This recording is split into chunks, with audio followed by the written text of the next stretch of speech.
But when I've talked to a lot of you say specialists in the electromagnetic fields, and they all keep saying when we get into this topic, oh, it won't heat your brain and it won't.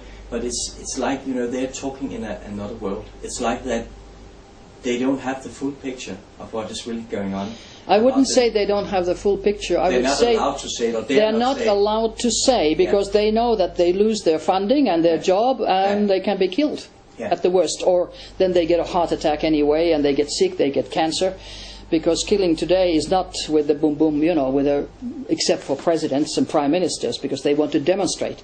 It is by causing cancer, a tumor, you become deaf and you become blind and whatever, and that is normal. That is normal, Say, what? We cannot just be silent. We have to go out, because I feel absolutely people who know they have to, but if you are a scientist and you depend, your job depends on that, and then you can never get another job, I can understand they are bound by, because when they went into the field they had to already, like in the military, say that they have they have the code of silence. They are not allowed to talk. Yeah. But then they are going against their own people, and that I don't understand. Science is nothing if it goes against your own people. No, exactly. I mean, why are we here? What is the meaning of human beings' lives? Yeah. It's spiritually to evolve, all of us. Even the poorest man in Africa or child dying in Asia, we should help them instead of eliminating them. For money and power and whatever. I just, it doesn't go into my brain. No, but it's like, I've been observing this. I like observing people, and since I changed, I was awoken like in the morning, and something about a mobile mast almost between my legs in the bed, it was just put up, and since that day, the material world, or the so-called material physical world, is secondary. The purpose, my soul purpose, and what I feel gives meaning is number one. And what I see with people is that they have become so, in general, disconnected. So they try to hold on to the physical world because they have lost contact to the primary world. And this is very sad, because when you meet people and you can really, when you get aligned with your soul, you see into other people's soul. You see their potential without them even knowing that. And that can be tricky, because you see how much they can do, but they are not connected to that. And that's the tricky part, I think. It's that their soul has been suppressed, so they are just stuck with material things, bigger houses, bigger cars, holidays all the time, and eating, drinking, and what I call mediocre sex.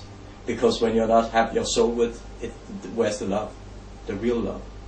It's a pseudo life, you can say. Well, I think we should be all striving towards the universal love, and that is love for everybody. Yeah. It doesn't matter if it's a male or female, or dolphin, or your cat, or whatever, if it's a child dying in Africa, or whatever, or even the elite person who is doing bad things towards you. Yeah. But of course, before we can get to that stage, it takes an awful lot. And to forgive is one of our lessons. Our lessons in lives are very, very different from what we think that are important. Yeah. I know my lesson is to forgive, because they've done awful things to my family. But maybe it's possible that I'll just stay in the class. I don't pass the exam. But if I evolve, then I will forgive them. Yeah. That's very difficult in sometimes with the fates that people have. When you think of wars and you think of all the bad things that they are planning to eliminate the whole, 2/3 of world population. Yeah. But those doing it, that is the worst. They think that they're doing something good. Yeah. It's like the military doing, this is for national security, Yeah. For them it's the Bible, national security. You just say that and you can do anything. You can eliminate people, you can torture them, you can rape children, national security. Now that's just stupidity. But if a pilot, dropping a bomb in Iraq, Afghanistan, or anywhere, if he knew, but he's of course mind controlled, but if he or she knows, when they press the button and the bomb goes off, if they knew what they were seeking for their own lessons later on, they would just park the plane and probably explode the plane with the bomb, so it will not be used anymore. Because if they could see what they are seeking, they would be terrified.